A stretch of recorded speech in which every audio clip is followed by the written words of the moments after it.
गायत्री महामंत्र एक बार मेरे साथ दोहराओ। ओम भूर्भुवः स्वः तत्सवितुर्वरेण्यं भर्गो देवस्य धीमहि धियो यो नः प्रचोदयात्।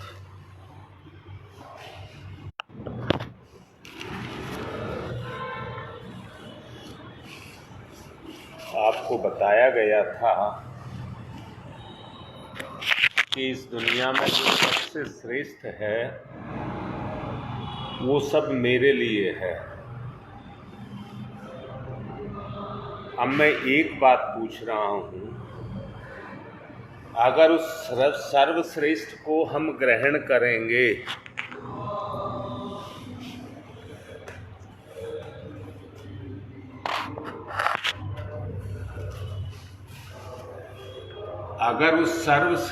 को हम ग्रहण करेंगे तो सर्वशक्तिशाली मैं ही होऊंगा ना। अब यहाँ एक बात कहना चाहूंगा, मेरी सामर्थ्य कहाँ गई? जब मैं सर्वशक्तिमान हूं तो मेरी सामर्थ्य कहाँ गई?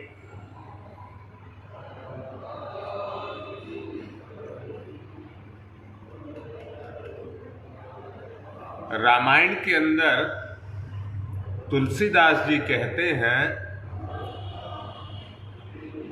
निर्मल मन मोहि भावा, मोहे छल छद्म न भावा। जिसका निर्मल मन है वो ही भगवान को भाता है, और जिसके अंदर छल छद्म है वो भगवान को नहीं भाता है। अर्थात मैंने पिछले दिनों आपको कहा था, भगवान ही इस दुनिया में केवल निर्दोष है। भगवान ही केवल इस दुनिया में निर्दोष है, बाकी कोई निर्दोष नहीं है। अब यहां एक बात कहूंगा, चालाकी व्यक्ति की बुद्धि को खा जाती है। चालाकी व्यक्ति की बुद्धि को खा जाती है। अगर मेरी सामर्थ्य, अपनी सामर्थ्य को देखना, आपकी सामर्थ्य क्या है? ज्ञान ही आपकी सामर्थ्य है, परंतु चालाकी इस ज्ञान को खा जाती है।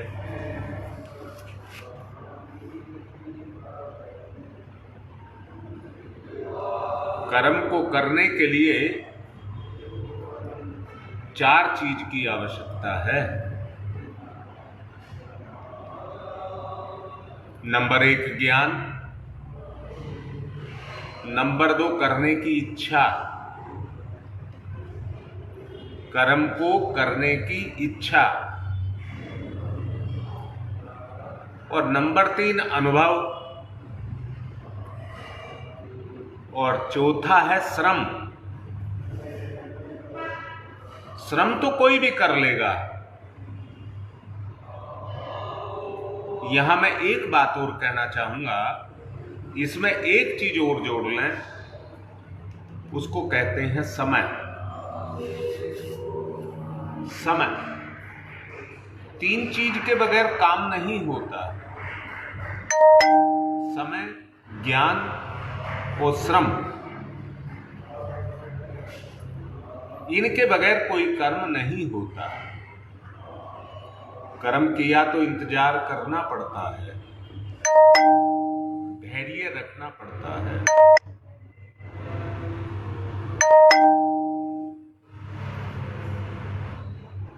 सर्वशक्तिमान सर्वोत्तम अंश जो भगवान ने इंसान को दिया है, उसका केवल उद्देश्य ही है कि अपने व्यवहारिक जीवन में उस कार्य को वो करके दिखाए। परंतु खेद की बात एक है, सामान्य मनुष्य विशालता को अनुभव तो करता है, विशालता को अनुभव तो करता है, परंतु उसका उपयोग नहीं कर पाता, उसका उपयोग नहीं कर पाता। पहाड़ ढूंढ रहा है जबकि सब कुछ उसी के अंदर है। समझ नहीं आता, और इसका कारण एक ही है, अज्ञानता, या मैं दूसरे शब्दों में उसको कहूंगा चतुरता, चालाकी। अच्छा बताओ, चालाकी का एक कारण और भी होता है, ऐसा आदमी अपने आप को गुप्त रखना चाहता है, छुपा करके रखना चाहता है। जिसमें छुपाने का गुण है वो अभिव्यक्ति कैसे कर सकता है?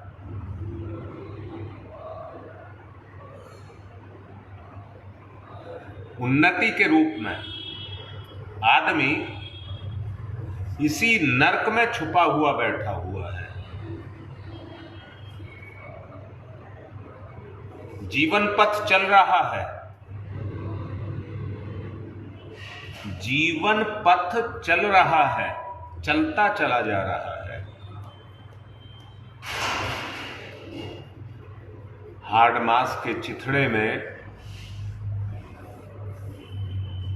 लिपटा हुआ ये जीव बैठा हुआ है, जो जीवन की वास्तविकता को नहीं समझ रहा, अपने वास्तविक स्वरूप को नहीं समझ रहा। मैं दोबारा से कह रहा हूं, अगर वास्तविक स्वरूप को समझेगा, आदमी छुपाता इसलिए है अपनी इज्जत के कारण, स्वाभिमान के कारण। स्वाभिमान का जीवन जीना चाहिए आदमी को, परंतु क्या छुपा करके स्वाभिमान का जीवन जी सकता है?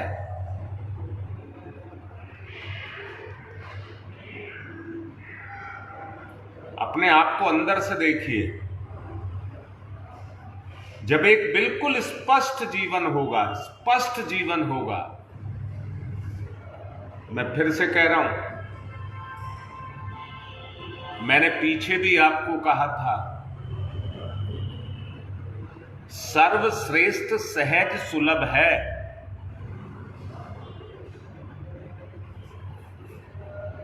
परंतु हम निकृष्ट को ले रहे हैं और उसे छुपा रहे हैं। इसलिए छुपा रहे हैं कि उसको कोई करने नहीं देगा, ना अपना ना दुश्मन। गलत काम को दुश्मन भी नहीं करने देगा, इसलिए हम सब कुछ छुपाते चले जा रहे हैं। पर हमें पता नहीं है हमारी वास्तविकता का सही स्वरूप क्या है। हम उससे अनभिज्ञ हैं, इसलिए अज्ञानता में खोए हुए हैं। देख लीजिए आप, और उसका कारण एक ही है, हम इस शरीर को ही, नश्वर शरीर को ही अपना आपा मानते हैं।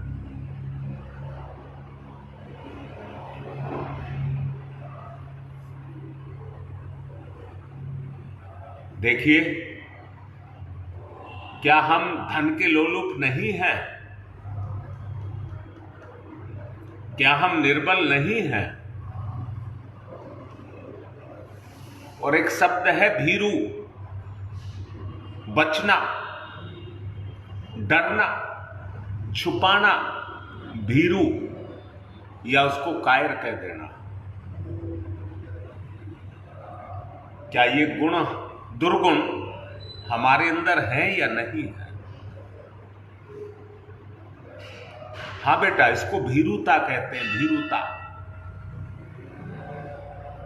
उसी के कारण व्यक्ति कपट करता है, अपने आप को छुपाने के लिए। यही मैं कह रहा हूं बेटा पवन,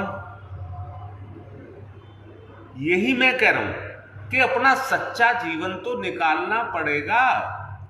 जब सच्चा जीवन आएगा तभी तो श्रेष्ठता को वर्ण करोगे।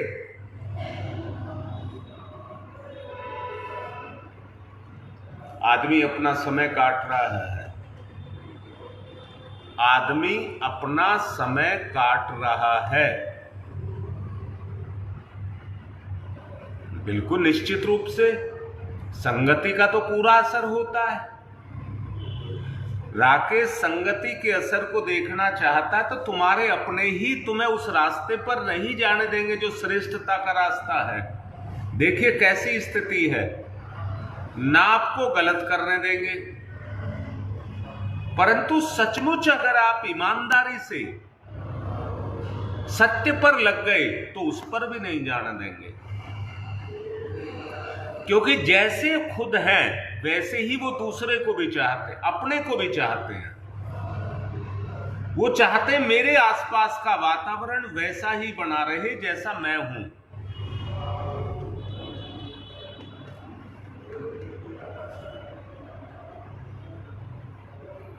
अपनी कमजोरी के कारण अपनी शक्तियां कुंठित हो जाती हैं। अपनी दुर्बलता, जो पवन लिख रहा है, इस दुर्बलता के कारण अपनी शक्तियां कुंठित हो जाती हैं, अर्थात उनकी गति धीरे धीरे करके कमजोर पड़ती हुई चली जाती है। आत्मस्वरूप को जानने की जो क्षमता उसके अंदर है, उससे वो कमजोर पड़ता हुआ चला जाता है। अच्छा, मैं तो एक बात कहूंगा, सच को देख लो कितनी तेजी से समय जा रहा है, एक सेकंड के लिए भी नहीं रुकता। अच्छा, सदुपयोग जरूरी है राकेश? नहीं है। जो आप लिख रहे हैं वो सदुपयोग जरूरी है या नहीं है? अगर सदुपयोग जरूरी है तो एक बात आपको माननी पड़ेगी, अज्ञानता की मोह निद्रा को अपने ऊपर से हटाना पड़ेगा। अज्ञानता की मोह निद्रा को आपको अपने ऊपर से हटाना पड़ेगा। यही मेरा कर्तव्य है। और मैंने एक बात आपसे की थी, जितनी पात्रता जगे उतनी ही जिम्मेदारी को अपने ऊपर ले लिया जाए और उसको अपने जीवन का अंग बना लिया जाए। जिसको मैंने तप और तितिक्षा के रूप में समझा रहा था, मैंने बताया था अनुष्ठान क्यों। अनुष्ठान का मतलब ही है त्याग। जो बात आपको समझ आ रही है, जो गलत है, उसको मुझे छोड़ देना चाहिए और परमानेंट छोड़ देना चाहिए। कुछ समय हम छोड़ करके देखते हैं, उसको कहते हैं अनुष्ठान। और सदा के लिए छोड़ दिया, उसको कहते हैं तितिक्षा।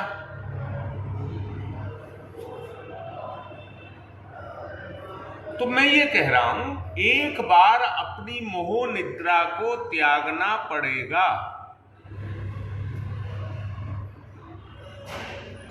हमारी अवस्था राकेश कुछ इस तरह की है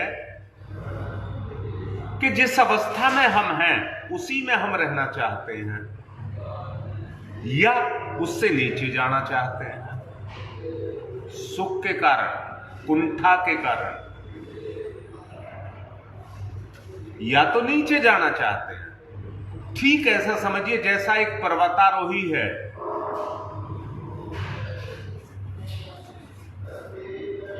मैंने सुना है पहाड़ों में शेरपा होते हैं, शेरपा, जो यात्रियों को पहाड़ी की यात्रा पर ले जाते हैं और वहां के उस सब के बारे में बताते हैं। और उनका काम यही है, रोज वो इसी काम को करते हैं। नई नई मुसाफिर रोज आते हैं और रोज उस मंजिल पर लेकर के जाते हैं। तो आप भी उसी तरह के शेरपा बन जाएं।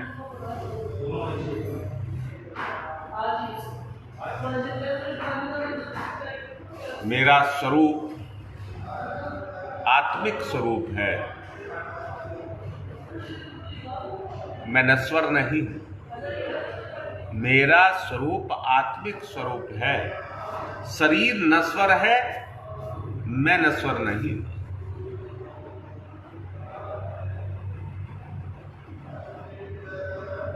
भाई राकेश देखिए, बहुत अच्छे से बड़ा विचार करके, तुम्हें बड़ा प्यार करके मैं कह रहा हूं इस बात को, जरा अपने वास्तविक स्वरूप को देखिए।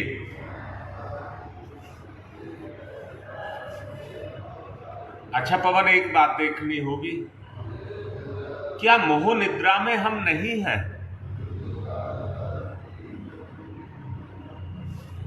उस भूख को तो जगाना पड़ेगा जो हमें चाहिए।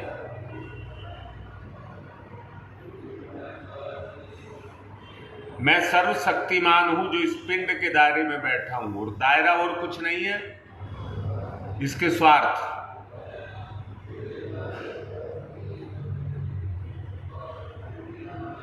राकेश, मैं अपनी जिंदगी को निचोड़ करके तुम लोगों को पिलाने के लिए तैयार हूं, और अगर तुम नहीं कर पा रहे हो तो ये मेरी कमी है, आपकी कमी नहीं है।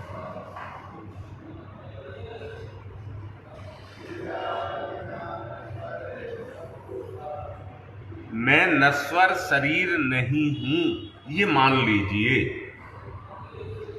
अगर मैंने ये मान लिया, मेरे स्वभाव में उतर गया, तो ये मोह हट जाएगा, नहीं तो मोह नहीं हटेगा। तरह तरह के प्रलोभन इसे लुभाते रहेंगे। राकेश, मैं एक बात कह रहा हूं, सबके उद्धार के लिए मेरे पास बहुत बड़ी बड़ी योजनाएं हैं, जिनको हम मिलकर के विश्व स्तर तक फैला सकते हैं। चलिए, विश्व स्तर ना कहें तो राज्य स्तर ही कह लें। वो तो फिर अपने आप फैलती जाती है, अपने आप फैलती जाती है। जब एक बोध आपको होगा, पक्की बात है, बस इतना सा ही पर्दा है। जो मोह माया की बात तुम कर रहे हो, बस इतना सा ही पर्दा है। ये पर्दा अगर मेरे ऊपर से उठ जाए, मैं राकेश तुम्हें नहीं, सबको कह रहा हूं,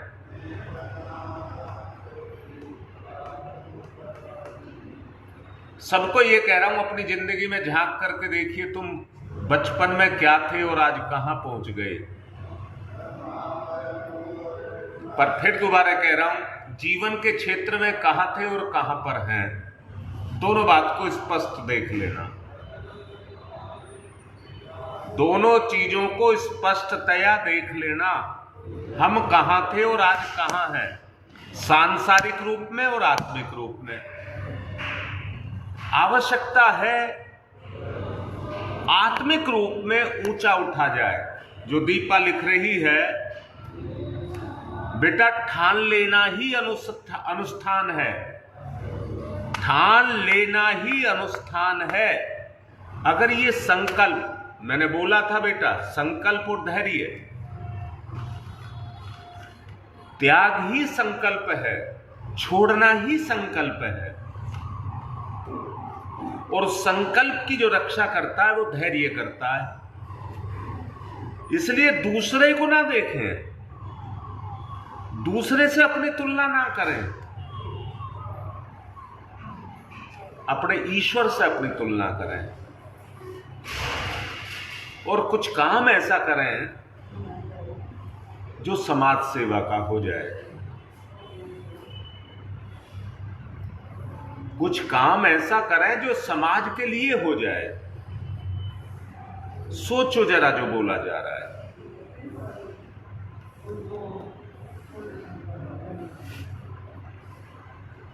अगर आपकी समझ, ये बात जो दीपा लिख रही है, अगर ये बात आपकी समझ आ रही है तो तुम परमात्मा का पवन पुत्र अपने आप को होना स्वीकार करते हो कि नहीं करते हो? अगर करते हो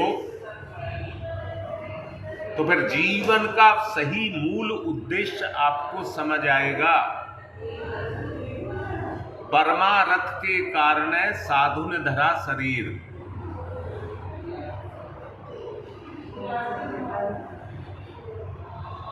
मेरी परिपूर्ण पात्रता विकसित होती जाएगी। परिपूर्ण बोला है मैंने, पात्रता विकसित होती चली जाएगी अगर ठान लिया तो।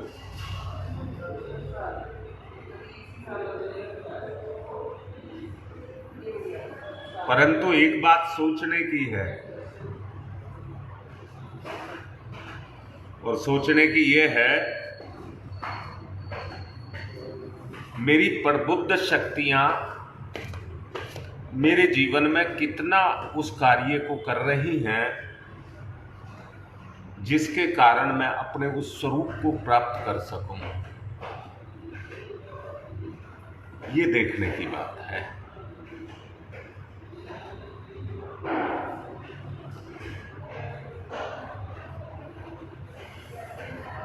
राकेश, इसमें एक बात कहूंगा, अभी तो हम एक साथ इकट्ठे हो जाते हैं 7:40 तक, और उसके बाद हम क्या करते हैं? जब ये प्रभाव 24 घंटे आपके स्वभाव में रहने लग जाएगा तो धीरे धीरे आपका चेतनात्मक विकास होने लग जाएगा। जरा तोलिए मेरी बात को, जिसको मैं कह रहा हूं।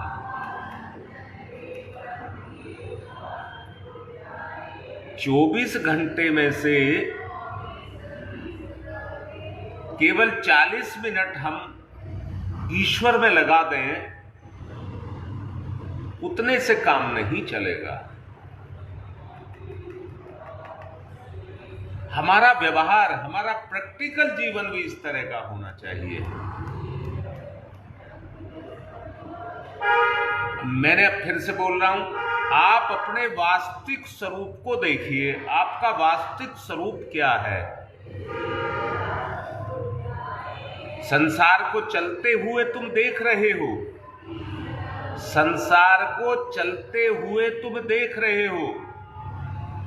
ब्रह्म प्रकाश, एक बात देखो बेटा, जीवन में अभी मैंने बोला था, जीवन में जहां से जीवन की शुरुआत हुई और आज तक को झांक करके देख लीजिए। सांसारिक रूप में तो हम कितने आगे बढ़ गए, पर जीवन के क्षेत्र में कितने बड़े हैं।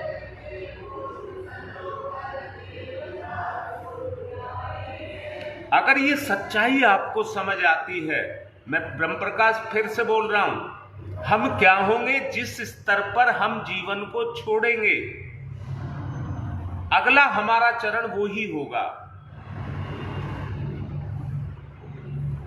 इसलिए हमें इस बात को बड़े अच्छे से जानना होगा कि मेरा वास्तविक स्वरूप क्या है।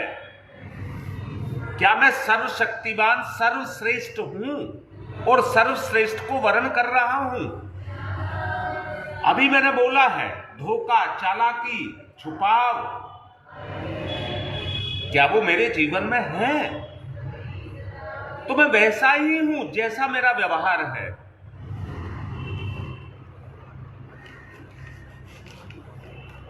अगर आप ऐसे कर्म करेंगे,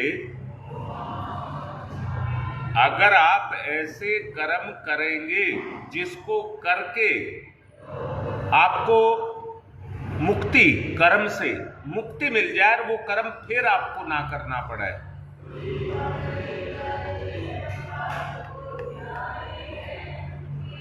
तो ये कहना कि मैं जीवन मुक्त हो रहा हूं, छुटकारा हो रहा है। लोभ, मोह, काम, क्रोध सब आपने करके देख लिए हैं, परंतु उनकी सच्चाई को ये देखिए, उसमें कितनी सत्यता है। कहीं फंसना तो नहीं है। दोबारा बोल रहा हूं, लोभ मोह जो हमने किए हैं, क्या उसमें हमारा फंसना तो नहीं है?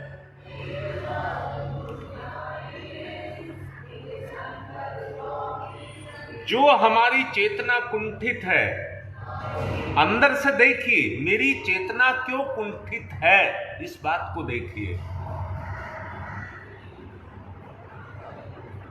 और मैंने कहा था कुंठित है भीरुता के कारण, हम डरपोक हैं। अंदर से देखो, हर आदमी कर्म से बचना चाहता है, कर्म को आधा आदमी मुसीबत मान रहा है।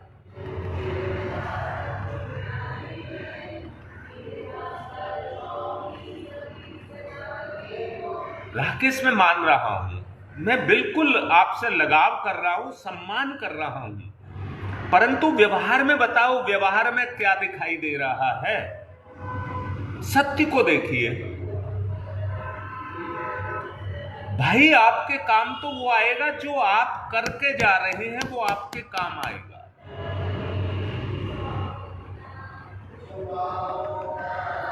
अच्छा, मोह माया क्या है?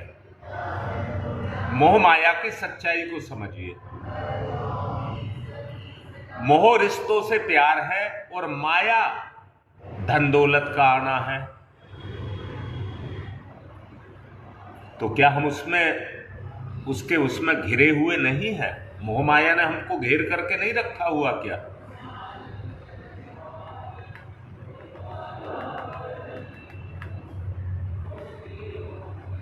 बोले मेरी बात ठीक लग रही है, नहीं लग रही?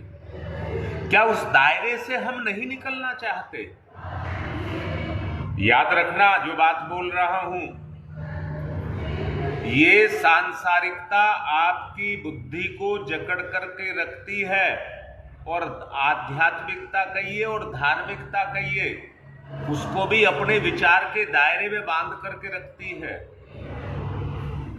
यहां बिल्कुल साफ जान लेना, जहां माया रहेगी वहां अध्यात्म नहीं रहेगा। जहां माया रहेगी वहां अध्यात्म नहीं रहेगा। ये बिल्कुल गांठ बांध लीजिए। नहीं तो राजा स्तर के जो संत हुए हैं, जैसे बुद्ध भगवान हुए हैं, महावीर हुए हैं, राम हुए हैं, श्री कृष्ण भी हुए हैं, ये क्यों राजपाट छोड़ते और क्यों ये फक्कड़ के जीवन को जीते? इसको जीने की तो आवश्यकता नहीं थी, परंतु उन्होंने उस सत्य को समझा जिसके कारण वो आज अमर हैं। ये माया उतनी ही देर काम कर रही है जितनी देर आपके पास शरीर है, फिर ये ऐसे छोड़ के चली जाएगी सूरज के जाने पर जैसे उजाला छोड़ जाता है।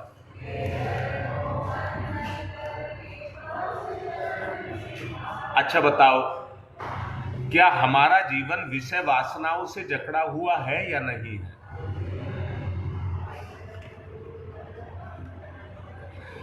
अगर जकड़ा है तो काम उससे प्रभावित होकर के, उसके प्रभाव से प्रभावित होकर के ही तो कर्म होंगे। जो कर्म हम करेंगे वो दुर्गुणों से प्रभावित होंगे कि नहीं होंगे? अच्छा, मैं आज सवेरे एक बात सोच रहा था। आदमी गलत काम करता है, पुलिस पकड़ती है, न्यायालय उसको दंड देता है, यहां तक कि उसको जेल भी दे देता है। अभी जो हम बैठे हैं यहाँ सीढ़ियों पर, ये दंडी तो है, नहीं तो इस प्रोग्राम को घर में बैठ करके बड़ी तसल्ली से देता हूं। आज लेट भी हो गया था, 2-3 मिनट रास्ते में लेट हो गया था, जाम लग गया था, 2-3 मिनट लेट भी हो गया था। तो मुझे ये बताओ, क्या ये बंधन नहीं है? ठीक इसी तरह के हमारी चेतना पर भी बंधन है, हमारे कर्मों के, जो हमें बांध करके रखते हैं। हम जीवन की वास्तविकता को नहीं समझ रहे हैं। और मैंने बोला है आप लोगों को जैसे मैं रविवार को आऊंगा तो आप लोग मेरे से बात करें।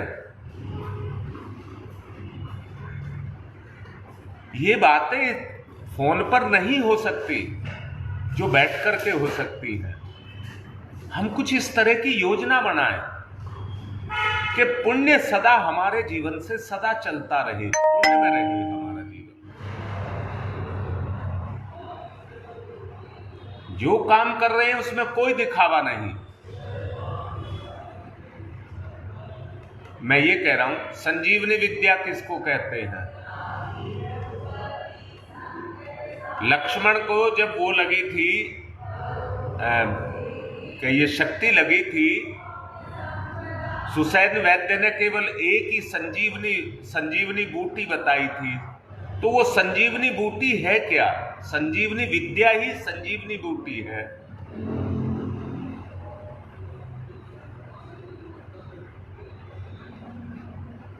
हम शायद ये समझ लेते हैं हनुमान जी पहाड़ उखाड़ करके ले आए थे। ऐसा कभी नहीं होता है। हम ये सोचते हैं श्री कृष्ण भगवान ने जब इंद्र का प्रकोप हुआ तो अपनी तर्जनी उंगली के ऊपर गोवर्धन पर्वत को उठा करके ब्रजवासियों की रक्षा की थी। अरे जिम्मेदारी के बोझ को उठाया जाता है, और जिम्मेदारी का बोझ गोवर्धन पर्वत से बड़ा होता है। पूरी धरती का बोझ गाय उठाती है, इसलिए हम गाय को माता मानते हैं। गो संवर्धन के लिए दीपावली के बाद जो हम पर्व रखते हैं उसका उद्देश्य भी यही होता है। तो हम भी तो कुछ बोझ उठाएं भगवान का कह रहा हूं, हम भी तो भगवान का कुछ बोझ, कुछ जिम्मेदारी को उठाएं।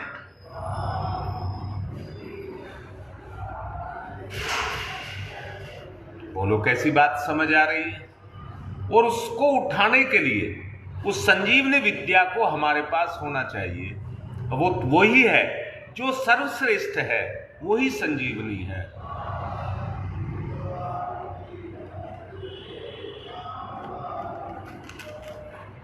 अपनी सत्कामनाएं, ऊंची और उत्तम आकांक्षाएं, उनका पालन करना पड़ेगा।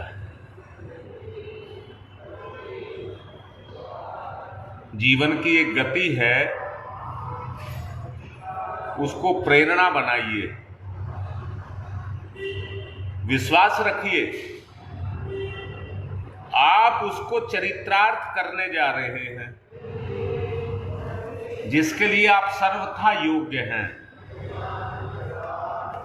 आप उसको चरितार्थ करने जा रहे हैं, उसको एक आकार देने जा रहे हैं।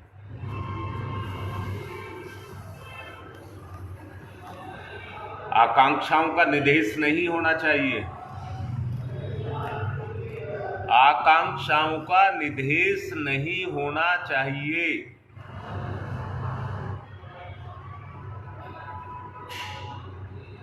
हाँ बेटा, जागृत चेतना ही संजीवनी है जो आपको जीवन दे रही है।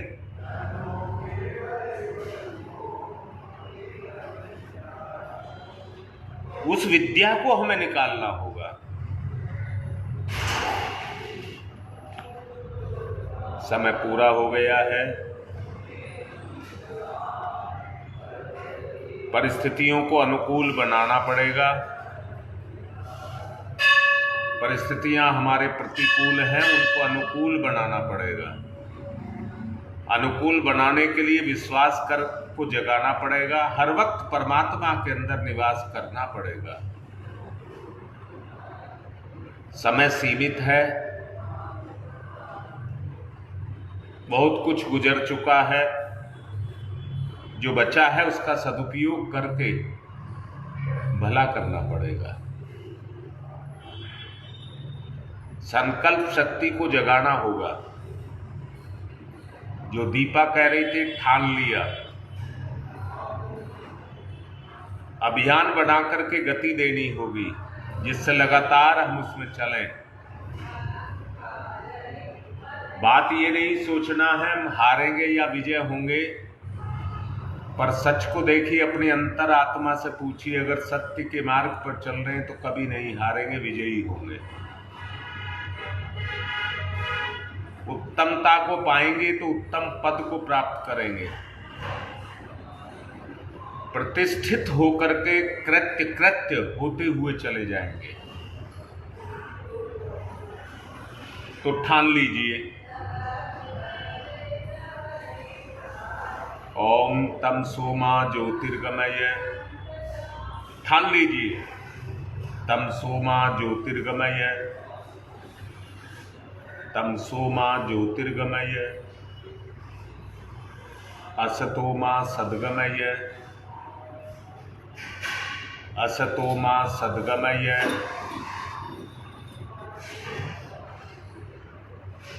अस्तोमा सद्गमय,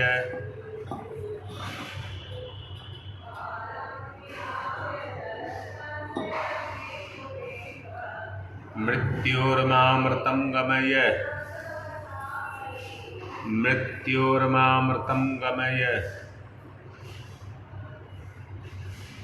मृत्योर्मामृतं गमय।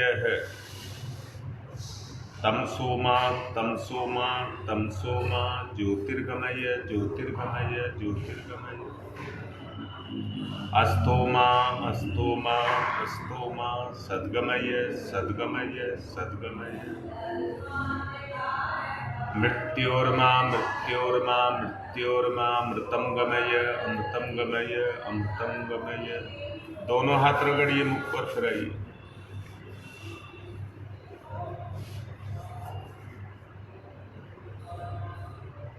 कल का दुखद समाचार आपको दिया था, योगेश शर्मा के बड़े भाई एक्सपायर हो गए थे। कल ये लाइव पर इसी वजह से नहीं थे, आज अभी लाइव पर हैं, इस समय लाइव पर हैं। आज ये जाएंगे भाई की अस्थियां गंगा में विसर्जन करने के लिए। तो मैं ये कहूँगा, हम उनकी पीड़ा में भागीदारी बनाएं, अपने स्तर से दिवंगत आत्मा को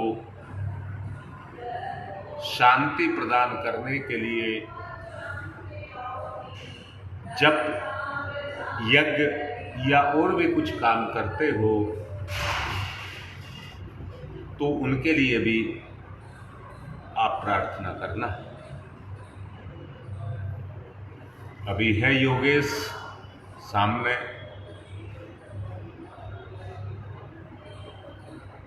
हमारी भाव संवेदनाएं आपके साथ हैं। संसार की गति को रोका नहीं जा सकता, जो हुआ है वो ईश्वर की इच्छा से।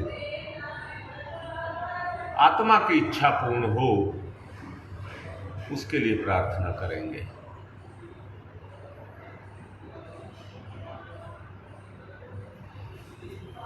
आज की बात को यहीं पर पूर्ण करना चाहूँगा